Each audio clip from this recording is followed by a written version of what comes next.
Caríssimos irmãos e irmãs, estamos com algumas leituras para nós nos meditarmos. A leitura do livro do Esdras, aqui é um momento interessante.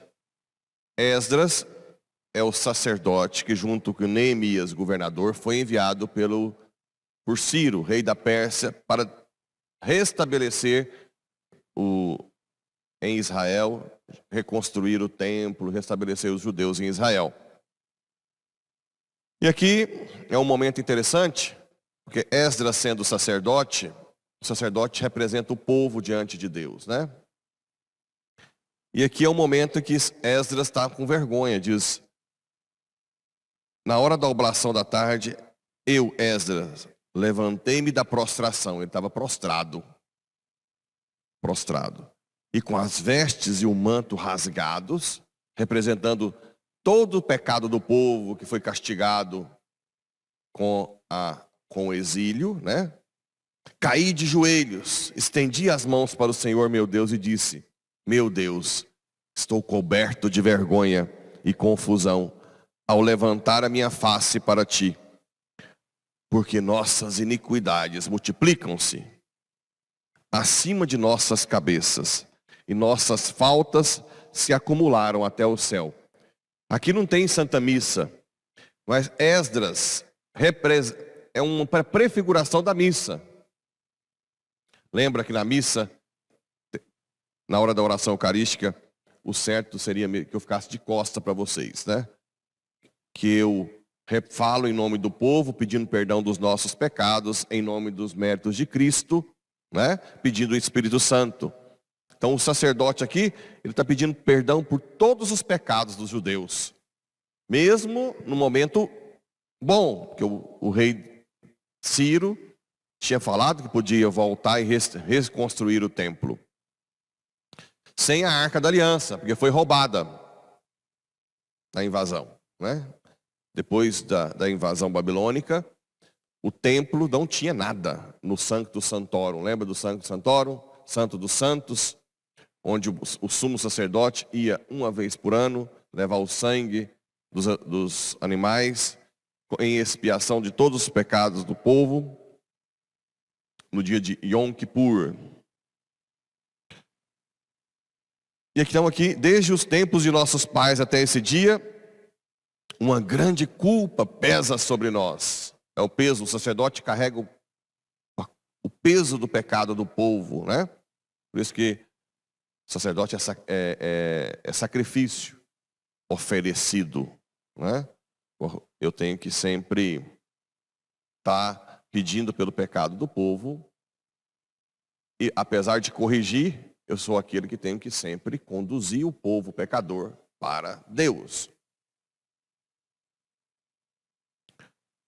Mas agora, em breve instante, o Senhor nosso Deus concedeu-nos a graça de preservar dentre nós um resto e de permitir que nos fixemos em um lugar santo. Aquele resto de Israel. Sempre tem um resto que sobra. A minha esperança é que nós brasileiros sejamos o resto. Eu publiquei até né? Porque o mundo está tomado por ideologias contra o cristianismo. A Europa está destruída.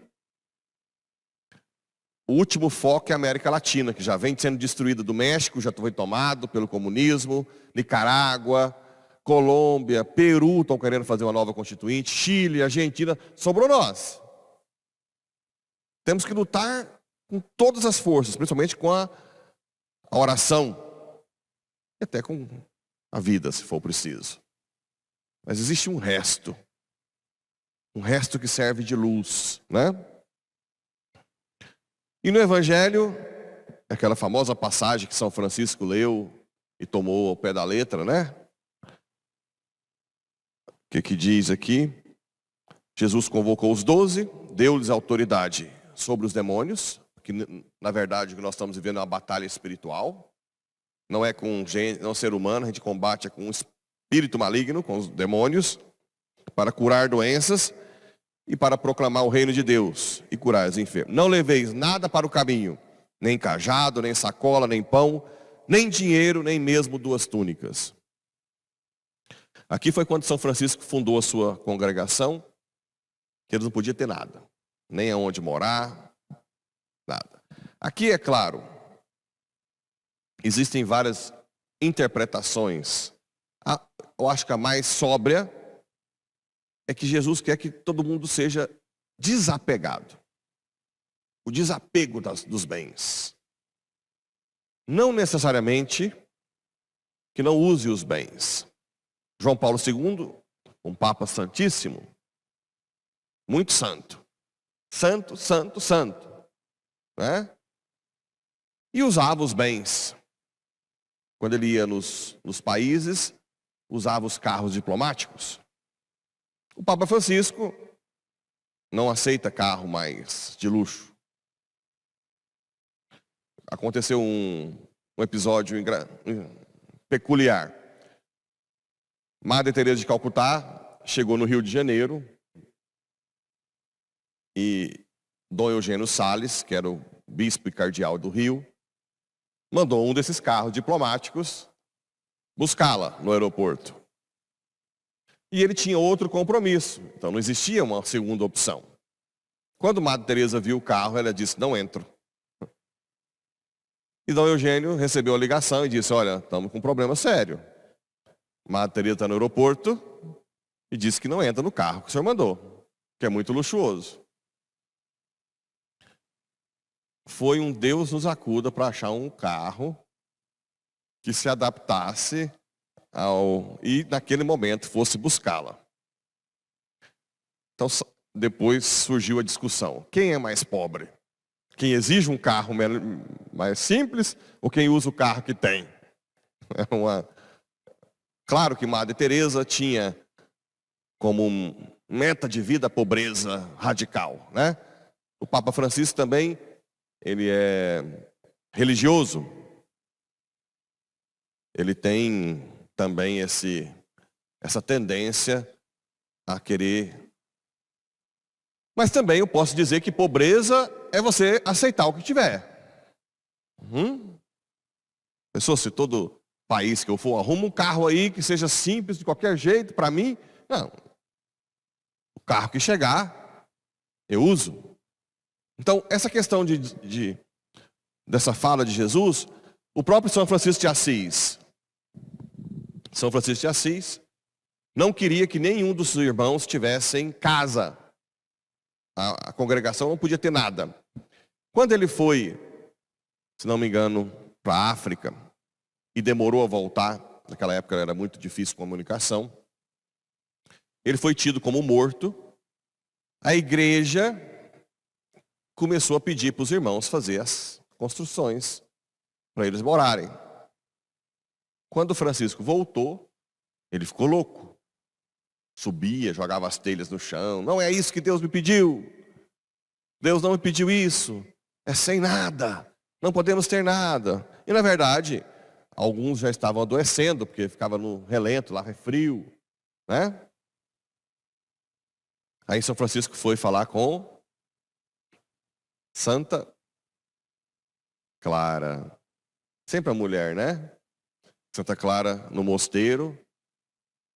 E ele contando que estava tudo diferente do que Deus pediu para ele. E Santa Clara olhou para ele e disse, a obra é tua ou de Deus, Francisco? Ah, mas a obra é tua ou de Deus? Mas não é assim. E terceira vez, a obra é tua ou de Deus? Aí São Francisco calou e Santa Clara continuou. Deus é e basta. E isso abriu a cabeça de Francisco, foi quando ele saiu gritando, Deus é e basta, Deus é e basta, que foi quando ele foi no monte, esqueci o nome do monte lá, que ele teve os estigmas. Por quê? Ele desapegou até da própria obra divina. Então o desapego é mais importante do que a radicalidade. No meu ponto de vista, né? Se você pode ter uma vida mais simples, ótimo. Mas tem pessoas que podem também ter, sei lá, um carro melhor ou e vivem uma vida santa de caridade, sendo desapegado, obras sociais. Pode ser santo, né? Então leve isso aqui, que todo missionário tem que ser desapegado. Não pode ter apego. Isso sim, sem dúvida alguma. Porque o apego acaba que é uma contrabalança com o amor a Deus, né? Quanto mais apegado, como dizia São João da Cruz, não importa se a corda é grossa ou fina, ambas impedem o pássaro de voar. Não importa se o seu apego é grande ou pequeno, mas ambos impedem você de subir nos degraus espirituais. E depois, aqueles, falando de Madre Teresa aqui, né? Mas aqueles que aceitarem a palavra, bem, senão bate os pés, né? A poeira dos pés. Aqui também não vamos radicalizar. Está dizendo o quê? Não insista, não seja violento com quem não aceita a palavra. Deixe livre. A palavra tem a força em si, né? Aqui na paróquia, eu sou um instrumento de Deus. A palavra que sai da minha boca, sendo do Espírito Santo, ela tem vida. Mesmo que alguém negue, hoje ela pode nascer, essa semente nasce daqui a uns anos, né? Então, calma, paciência e oração. O sacerdote tem que rezar pelos os que estão dirigidos, as pessoas que fazem direção espiritual, estão na confissão, que têm dificuldade de romper com o pecado. Eu não posso ficar forçando. Essa semana eu fiz direção espiritual com um do Mato Grosso, mas eu achei até bom ter um padre muito radical. Ele está trabalhando com soja, e sai 6 da manhã e volta 8 da noite. Você tem pecado mortal porque você tem que priorizar Deus e tal. Aí ele me disse, mas como é que eu faço? Falei, olha, vamos fazer o seguinte, eu vou amenizar a sua consciência, porque se você vê que não tem outra forma, pelo menos no domingo você está na missa. Tô. Então você oferece. Ele, não, mas eu estou oferecendo meu trabalho. O trator não tem cabine. Quando está suando, eu ofereço tudo para Deus. Fala, opa, então ótimo. Então já está fazendo do trabalho uma oração. Aí eu disse, mas por outro lado, é tão raro um padre tão exigente, deixa ele te pegar no pé. Deixa ele bater no você. Porque você nunca vai esquecer que realmente Deus tem que ser prioridade. Então você tem que sempre usar o que tem, né? Ele está lá com a vida dele que é necessária, mas tem um padre que bate para sempre lembrar que a prioridade da vida tem que ser Deus. Porque senão o risco é dele continuar trabalhando e deixar pouco a pouco Deus de lado. Ok? Então, nesse sentido, paciência e a certeza de que a palavra de Deus tem vida em si. Não é? Nós somos só instrumentos, servos inúteis. O resto é com o Espírito Santo. Amém. Perdoe.